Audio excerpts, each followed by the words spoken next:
আসসালামু আলাইকুম। আমি মুক্তার চৌধুরী, রাজশাহী বিশ্ববিদ্যালয়। আইডিয়াল কমার্স কেয়ারের আরও একটি নতুন ক্লাসে আপনাদের সকলকে জানাই প্রীতি ও শুভেচ্ছা।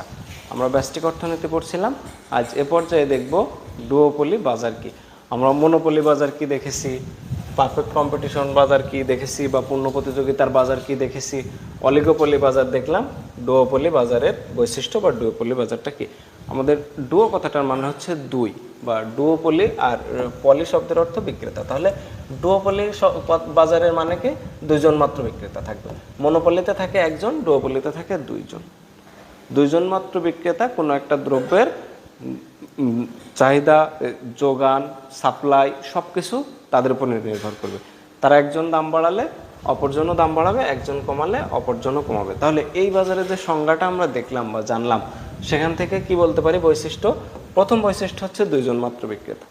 সমজাতীয় দ্রব্য কোনো একটা বাজারে তারা দুইজন মিলে বাজার সাপ্লাইয়ের পরিমাণটা নির্ধারণ করবে, বা দুইজন মিলে যে সাপ্লাই দেবে সেটাই বাজারের টোটাল সাপ্লাই। দুইজন মিলে যে দামটা নির্ধারণ করবে সেটাই আসলে দাম।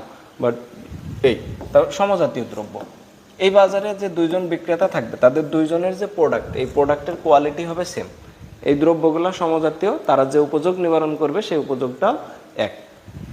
তারপরে তীব্র প্রতিযোগিতা তার কারণ হচ্ছে দুইজনই চাবে যে আমার প্রোডাক্টটা বিক্রি হোক বেশি, এবং আমি এই মার্কেটের বড় একটা অংশ দখল করব। তাদের সাপ্লাইয়ের পরিমাণ এবং দ্রব্যের কোয়ালিটি, দাম, যোগান সবগুলাই তীব্রভাবে একটা আরেকটার উপরে নির্ভরশীল। একজন যদি কম দামে বিক্রি করে, অপরজনও কম দামে বিক্রি করতে বাধ্য হবে। একজন যদি বেশি দামে বাড়ায় বিক্রি করতে চাই, সে বিক্রি করতে পারবে না, কারণ অপরজনের যেহেতু দ্রব্যের কোয়ালিটি সেম, তো সে যখনই একজন দাম বাড়াবে অপরজন তখন কি করবে, দাম না বাড়ালে তখন সবাই তারটাতে শিফট করবে। তাহলে সে ব্যাপকভাবে লসের সম্ভাবনা থাকবে বা দ্রব্যের পরিমাণ কম বিক্রি হবে। তারপরে এখানে আরেকটা বৈশিষ্ট্য হলো নতুন ফার্মের প্রবেশ বন্ধ।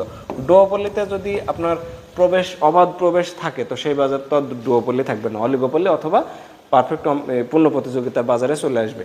এই কারণে দুইজন মিলেই শিল্পের উৎপাদন করবে, দুইজন মিলেই যোগান দেবে, দুইজন মিলেই লাভবান হবে, বা দুইজন মিলেই ওই বাজারটা নিয়ন্ত্রণ করবে। এখানে নতুন কোনো ফার্ম এন্ট্রি করতে পারবে না। এটা একটা গুরুত্বপূর্ণ বৈশিষ্ট্য এই বাজারে।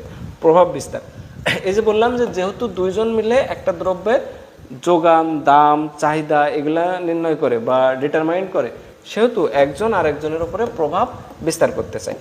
একজন আরেকজনের উপরে প্রভাব বিস্তার করতে চায় এইভাবে যে আমি মার্কেটের টোটাল শেয়ার আমি দখল করব। অপরজন ভাবে যে যত বেশি সম্ভব তত বেশি পরিমাণ আমার দ্রব্য মানুষের কাছে পৌঁছাবে, বেশি বিক্রি হবে, আমি লাভবান হব বেশি।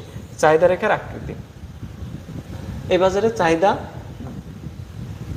দুইজনের প্রায় সেম, মানে একজনের দ্রব্যের চাহিদা যদি বাড়ে, অপরজনের দ্রব্যের চাহিদাও বাড়বে। টোটাল মার্কেটে যেহেতু দুইজন মিলে চাহিদা যোগান দেয় বা এই দ্রব্যের চাহিদা মেটায়, সেহেতু এদের মধ্যে তীব্র একটা প্রতিযোগিতা হয়, বা টোটাল দ্রব্যে যদি বাজারে এই জিনিসটা আসলে চাহিদা বাড়ে, তাহলে ওদের দ্রব্যেরও চাহিদা বাড়বে, ডুওপলি বাজারে দুইজনেরই চাহিদাটা বাড়বে। এটাই আশা করছি যে আমরা সকলেই বুঝতে পারছি যে ডুওপলি বাজারের বৈশিষ্ট্য কী কী বা ডুওপলি বাজার কী। তারপরেও যদি কারো কোনো সমস্যা থেকে থাকে তাহলে অবশ্যই কমেন্ট বক্সে জানাবেন। আর যদি ভালো লেগে থাকে, বুঝতে পারেন, তাহলে লাইক, কমেন্ট, শেয়ারের মাধ্যমে আইডিয়াল কমার্স কেয়ারকে উৎসাহিত করবেন। সকলে ভালো থাকবেন, সুস্থ থাকবেন, এই প্রত্যাশায় আজ এ পর্যন্তই। ধন্যবাদ।